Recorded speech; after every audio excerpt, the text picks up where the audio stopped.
You know what I did when I started a YouTube channel? I didn't complain about not having a cameraman or an editor or having a camera at all, because I shot my first video with an iPhone. It was like back 2 years ago, my Russian channel. I put my phone on my window to get better lighting. I edited everything in iMovie, and I never thought of like paying somebody, because my only desire was to start speaking my heart out and bringing that information to people. And this is what you have to do. You have to start acting, start working, and start with small steps.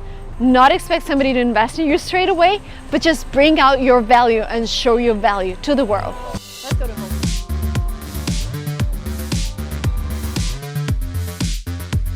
Welcome back to the channel. On today's episode of Entrepreneur Reacts, we'll be watching a video by Marina Mogilko. If you're not familiar with Marina, she's a millennial entrepreneur running 3 companies. Her main business, called Linguamarina, is backed by 500 startups and other prominent Silicon Valley investors. She started the company in her early 20s, and now the business has over 80 international employees and is doing tens of millions in revenue. She also has a company called Fluent.express, and she runs 3 vlogs. In total, her YouTube channels reach over 4.5 million subscribers. Marina vlogs on language learning, productivity, and empowers young entrepreneurs around the world by sharing behind-the-scenes content of what it's really like to build and lead a global company.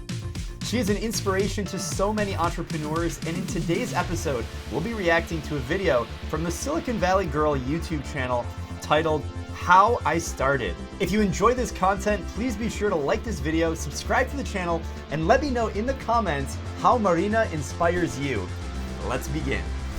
Hey guys, welcome to Silicon Valley Girl. And today we're gonna talk about starting on your own, starting a company, starting a YouTube channel. I know it's hard, I know you're scared, but today I'm gonna tell you how. So if you're interested, please continue watching this video.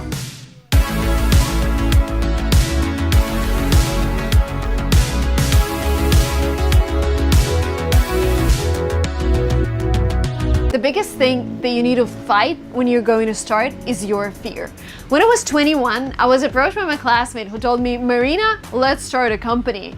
And I was 21 years old, no experience, maybe like a couple of weeks in some small companies, but I've never started anything on my own, though it was definitely a dream. So my advice number 1 to fighting this fear is starting as a side job. So for example, you're working from 9 to 6, you have the Yeah, totally. When I started MySwimPro, I was 23 years old, and I was working at another startup before I even launched a company. So knowing a little bit about her background, I think it's very fair if you're trying to start a company to have it start as a side gig, have something be your main, and then work on it on the side, totally. Evening to dedicate to either starting a vlog, starting a new company. Because when we started the company, I was working during the breaks between the lectures in the university. And the funniest thing was when I took my phone and when the clients called, I ran out of the class and started talking and pretended that I was in the office, because we sold study abroad trips, which are really expensive, and parents bought them for their kids and students bought them for themselves, and they were like really afraid that they had to trust us. That was really funny. You know what's super important? It's important to listen to yourself, because there are so many clever people around you who definitely know that you have to go and get that job, that you have to do this. Wow, so she was in university when she started this company, and she had to juggle being in class and doing client calls. Oh my God, that's so difficult. If you start a company on the side, it's definitely a balance, because you've got to make sure you do your obligations at your actual job that's paying you.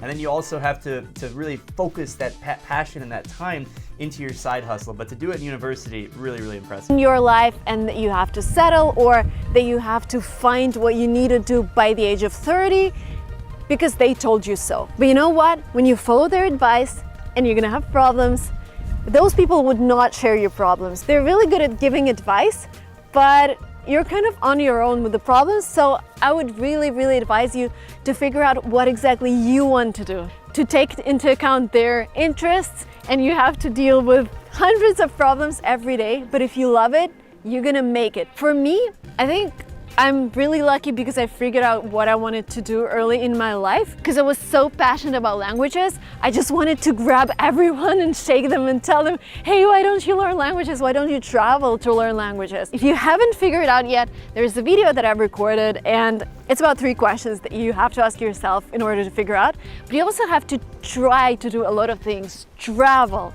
try to work for free, try to work for little cash, but figure out what is that thing. And this is really important. What is that thing that you're able to do for free for at least a year? Because any business, anything that you start is very likely to fail within the first 365 days just because you're not passionate enough. I recently had a consultation with a guy who wanted to start a company.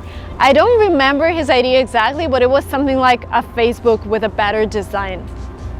And my advice to him, and he was like, Marina, help me find investors. And I'm like, come on. My first year of starting MySwimPro, we didn't make any money. I paid myself $0. And I think the passion, like she was saying, you have to figure out what motivates you, because in the first year, regardless of what you're doing, no matter how smart you think you're gonna be with it, you're still probably not gonna end up having the results in terms of finances that you might think you would otherwise have. So it's really important that you're passionate about what you're doing. For me, it was swimming, it was helping people improve their performance and health. For her, it's languages. Figure it out, whatever it is, and make sure you're passionate about it, because if you're not, it's not gonna work out in the first year, and you gotta be really motivated to stick with it.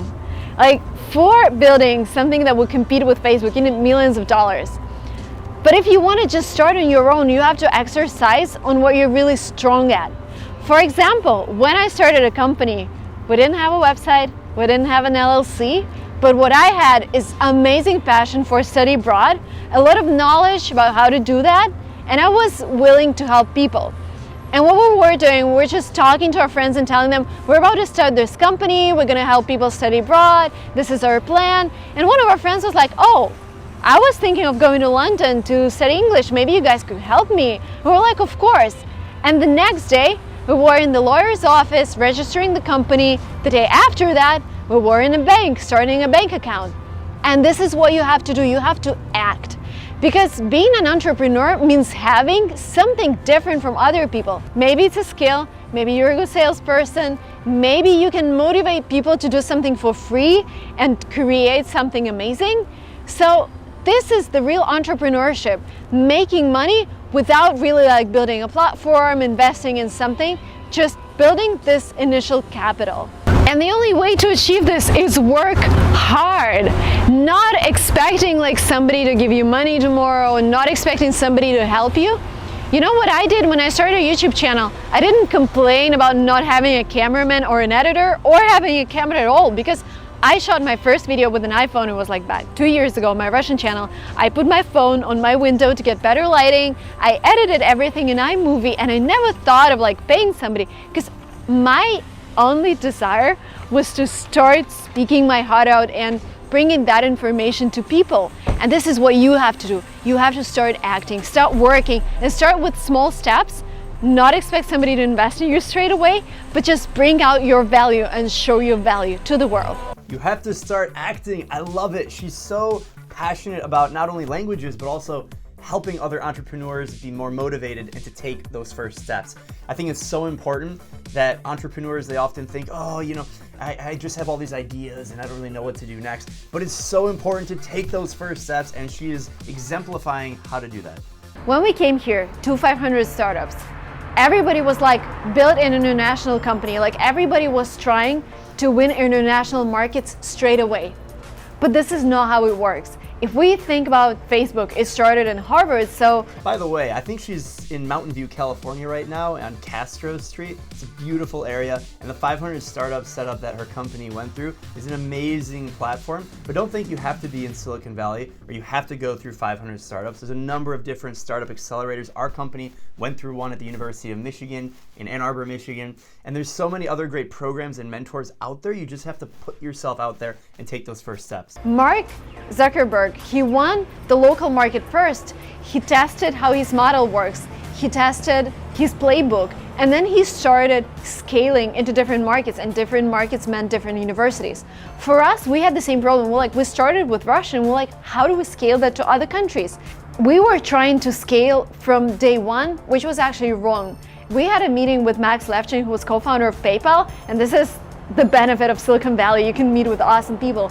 He told us, win your market first, dominate it, and then copy the playbook that you have. And this is exactly what worked for us. So my task to you, if you want to do it, if you want to build an international corporation, you'll do that. But first, start winning a local market and start figuring out your processes, how everything should work. There you have it, Marina Mogilko, entrepreneur extraordinaire. I love her story. The content is amazing. I'll make sure I link everything in the description below if you want to follow her on all of her social media. If you like this video, make sure you check out the other Entrepreneur Reacts episodes I did, including Gary Vee and Elon Musk. They're awesome. Check them out, linked in the description below. On my channel, I help entrepreneurs take their business to the next level. And if you have an idea for starting a company and you're not really sure what to do next, I'll help share the right tips and tricks so you can take those first steps, and from my experience of building MySwimPro to be a global technology and media company. So be sure you're subscribed to the channel so you don't miss out. Also, feel free to follow me on social media, linked below for a behind the scenes of the entrepreneurial life. Until next time, keep hustling.